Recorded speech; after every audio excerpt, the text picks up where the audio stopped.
Hello everyone, this is Prufrock again, and today we'll have a look at Shadow Labyrinth. Now, I'm not going to lie, this is one of the trickier dungeons in TBC, even on normal and especially on heroic. If you come in here with a poorly geared pug group, you're probably going to have a few wipes, but if we break down some of the mechanics, it is still reasonably achievable.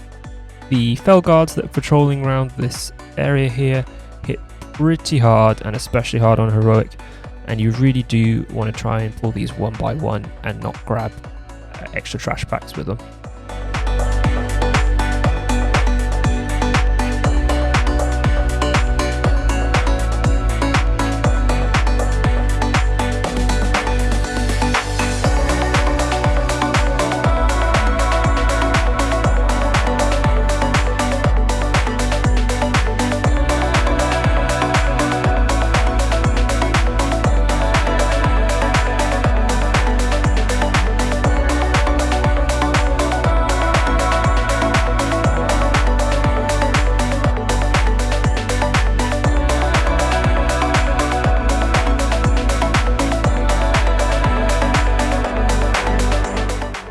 On the private server where this run was recorded, if you ignore Ambassador Hellmaw and go straight for Blackheart, the patrolling invisible assassin mobs do not spawn in this area.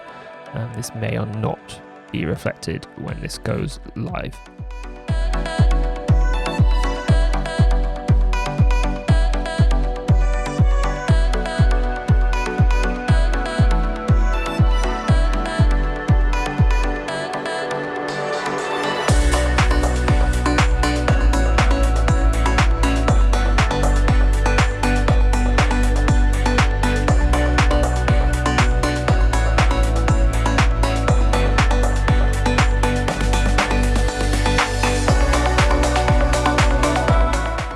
Blackheart can be a tricky encounter.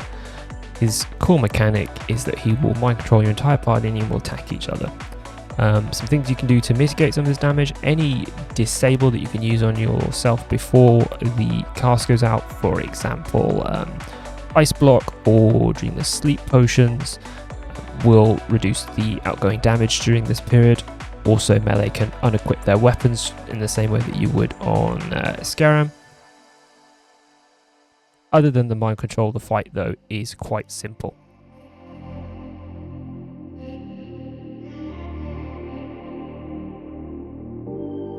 All of the time we spent together, in our prime we were birds of a feather, different kind. We were laughing through the pain, you were never once over. Say.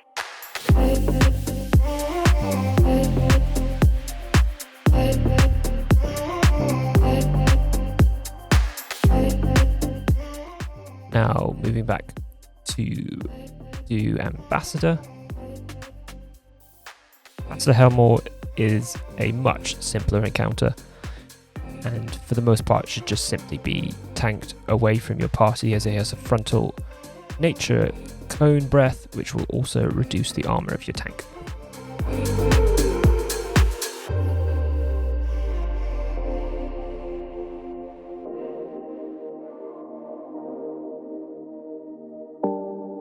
Cut the cord that kept us connected, blacking out the mirror where your light once reflected.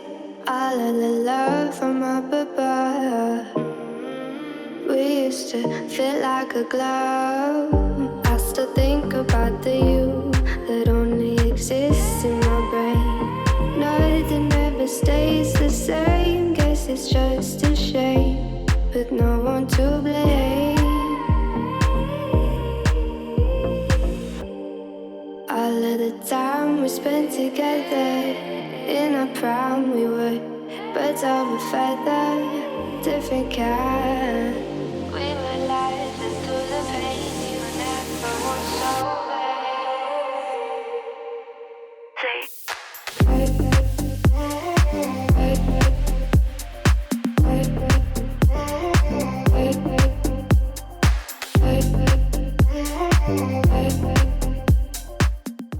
The next boss, Vorpil has a very large aggro range, and you really do need to try and pull him from max range and off to the side here.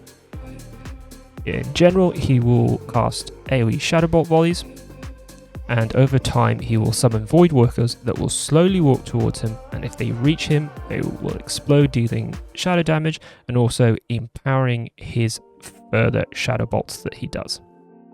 At a random point, he will teleport the entire party up to the platform and start casting Rain of Fire, and it's really important that you move out of this as soon as possible. 1 tick is survivable, 2 to 3 will probably kill you. We'll stay together under forever. We'll stay together. I can hear your voice. The next set of trash can be quite challenging. The warriors will do Whirlwind, which is probably survivable on a tank, but melee DPS with leather and not wearing a shield really do need to move out of it. The other set of mobs, there are Spellbinders, which will MC your party, and there are also Summoners that will summon more mobs, and these should be either priority kill targets or CC targets. Murmur himself can be a bit of a temperamental boss. His core mechanic on normal is that at a random point he will start to channel Sonic Boom, and you must run out of the central ring here and get out of 35 yards of range, or he will deal nature damage to you and substantially slow you. What can happen is if this hits your tank, the slow will prevent the tank from getting back into melee range, and then if he has no one to hit in melee range, he will start hitting the entire party with nature damage, and with a stacking increase to further nature damage, it's almost certainly a wipe. On Heroic, he also has a minimum range you need to stand in between the Sonic Booms, which means that everybody must be in the inner ring and then run out during Sonic Boom and then run back in as quickly as possible. Using things like Intervene and Intercept on your tank will make this fight a lot easier and make travelling in and out of the ring for your tank a lot quicker and a lot safer for the party in general. He also has a debuff, which he will place on a random party member, and when this expires, this will cause a silence to all players around them, so it's important to stay spread out. Also pictured at the end of the dungeon here is one of the Karazhan Kia-Tune mobs. Thank you for watching the video, and I hope to see you in the next one.